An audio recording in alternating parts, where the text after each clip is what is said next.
एक बार की बात है, राजा धर्मपाल युद्ध से लौटते हुए तेज बारिश में भीगते भीगते अपने महल पहुंचे। ठंड और थकावट से कांपते हुए जब वो द्वार पर पहुंचे तो देखा दरबार की दीवारें रंगरोगन के बिना उखड़ रही थीं। रसोई में धुआं भरा था और सैनिक आलस्य में झपकी ले रहे थे। गुस्से में उन्होंने अपनी दासी से कहा, यह राजमहल है या कोई पुराना खंडहर? क्या यहाँ कोई नियम नहीं बचा? दासी ने हंसते हुए जवाब दिया, आपके बिना सब सोया है, अब आप ही जगाइए। ये बात सीधे राजा के स्वाभिमान को चुभ गई।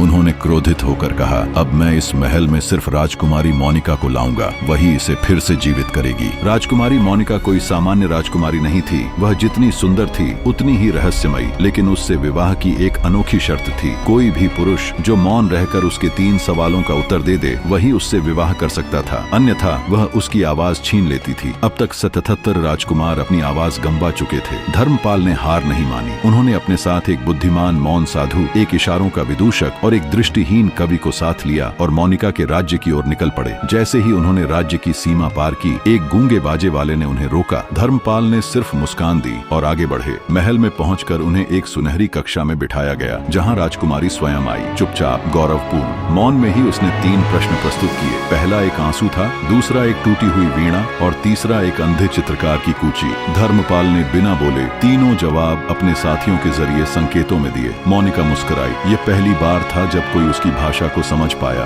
उसी रात विवाह हुआ और मोनिका पहली बार बोली, आज मेरा मौन टूटा क्योंकि तुमने बिना बोले मुझे समझा।